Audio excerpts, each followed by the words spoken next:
Magandang umaga po sa inyong lahat. Today, my dear friends, we're celebrating Wednesday of the 31st week in the Ordinary Time and the memorial of Saint Charles Borromeo. Today is a very special day for me as a priest and to many other priests, bishops, and cardinals as well, because Saint Charles Borromeo is the titular patron of our seminary, the Royal Pontifical Conciliar Seminary of San Carlos Seminary in Guadalupe, Makati. Maraming mga pari ang graduate ng San Carlos Seminary. And looking at Saint Charles Borromeo and his values and virtues, let us try to reflect on the message of our Lord and the challenge of today's gospel.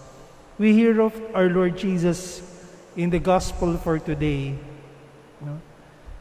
telling the great crowds who were traveling with Him, yung mga sumusunod sa Kanya. There is a certain dynamics in society that when there is a person leading others, a person performing extraordinarily, going beyond the minimum, there is an automatic attraction that happens. He draws people to himself. And perhaps that is because deep within each one of us is a desire to go beyond ourselves. And so when we see somebody who is extraordinary, who is doing good in his craft, in his field, we want to be attached, connected to that person. And so there were great crowds traveling with Jesus. And unlike the ordinary men, famous men, our Lord turned to them and addressed them in a very different manner. Kapag meron kunwari isang artista, at marami siyang fans, marami siyang followers, kapag siya'y nag-a-address sa mga followers niya, bubulahin niya yan. Mga politiko, ganyan din, di ba?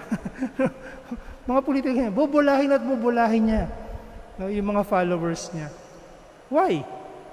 So that he can maintain a number of followers.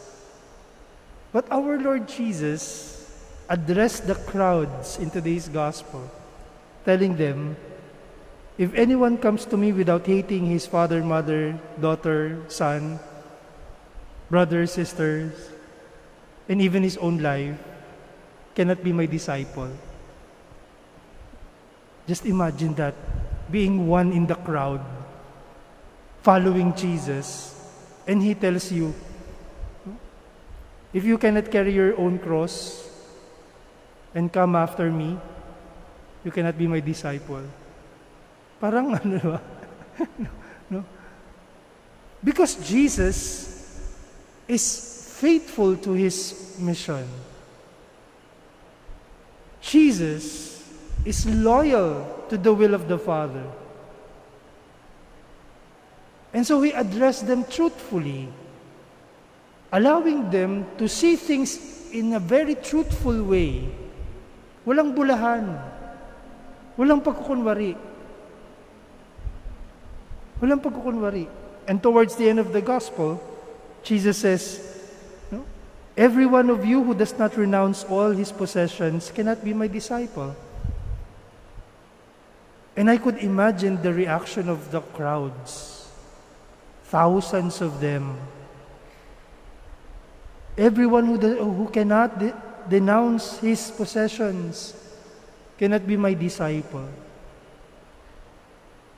Does that mean that these people will let go of their properties, wealth, pinaghirapan, pinagtrabahuhan, tatalikuran lahat? Ganun ka-radical ba? Ganun ka-simplistic? No. Jesus was not merely referring to material things. Jesus was not telling them, limutin mo na ang nanay at tatay mo. Batukan ka ng nanay at tatay mo. Limutin mo sila. Ilang taong kang pinalaki at inalagaan, tapos kalilimutin mo lang. No? Hindi. Ang sinasabi ng Panginoon, renounce your possessions. Possessions. Your possessions. What you possess and what possesses you. Because you cannot say yes to God while holding on to these things, because they will just take the place of God in your life. You know, Saint Charles Borromeo became a cardinal at a very young age. His uncle was a pope. Kaya hindi pa siya pare, cardinal na siya. No? Cardinal na siya kasi inappoint siya ng kanyang uncle, no? Pope Pius IV. Ginawa siyang cardinal kasi talagang matalino si Saint Charles Borromeo. Matalino siya. At hindi pa siya pare. May posisyon na siya sa Vatican. No? Dahil nga magaling itong batang ito. No? Magaling itong batang ito. And then yung pamilya niya, no? Ayaw siyang maging pare. Ayaw siyang payagang maging pare. Because he comes from a well-off family, no? Maayos na pamilya, may kaya, no? Merong karera sa buhay. But when his brother died, it was a deciding moment for him. He wanted to become a priest. And so he became a priest. And after just a few years, a few months, no? Naging obispo na siya ng Milan. He became the Secretary of State of Vatican at a very young age, 20 plus. In his 20s, ganun kagaling si Charles Borromeo. In his 20s, he was a cardinal. He was Secretary of State. He was Bishop of Milan. Oh, di ba? Wala pang 30 yun. No? Wala pang 30. And then, hindi lamang yun. He was influential in the resumption of the Council of Trent. Kasi yung Council of Trent ay nahinto. Remember that the Council of Trent is also important in our faith, in the history of our faith. Na para bagang nagkapaguran na, nagkatamaran na, no? Dahil dati naman, ang hirap talagang i-gather ang mga leaders ng mundo. But it was Charles Borromeo who pushed for the resumption of the Council of Trent so that it will be completed. It will be completed. What else was the contribution of this bright man? He was responsible for the renewal or the organization and putting order into the formation of the clergy through the Council of Trent. Dati kasi wala namang seminaryo. Walang seminaryo. But through the council and through St. Charles Borromeo, houses of formation were established. But you know, the greatness of Charles Borromeo cannot just be identified by his intellect. Because when a plague dawned in Rome, in Italy, this bright man, this intelligent man, did not leave his flock. The civil leaders left because there was a plague just like today. ganitong ganito. Yung iba, nagtago na. But Charles Borromeo went out to the streets, feeding thousands every day, bringing communion to them. And eventually he died in his 40s. What made Charles Borromeo do such things? His yes to the Lord was not just here. His yes to the Lord was not just here. His yes to the Lord was found in what he did.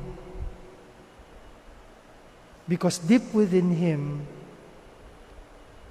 he has already let go of what possessed him.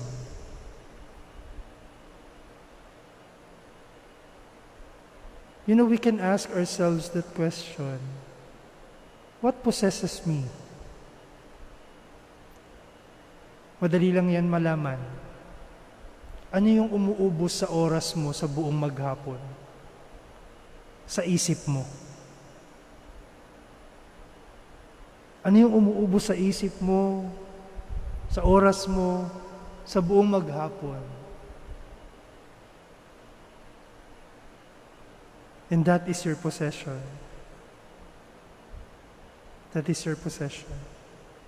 Charles Borromeo was so devoted in his love for Jesus and his humilitas, his humility, enabled him to let go. His understanding of God, of his faith, allowed him to say yes, allowed him to be on the streets, to address the needs of his people, to be a shepherd. His yes gave ample opportunities for people to encounter Jesus in Charles Borromeo. And so today, my friends, let us ask for his intercession. Let us ask him to teach us his humilitas, his humility. Let us ask him to teach us his love of Christ. Let us ask him to teach us to say yes to the Lord.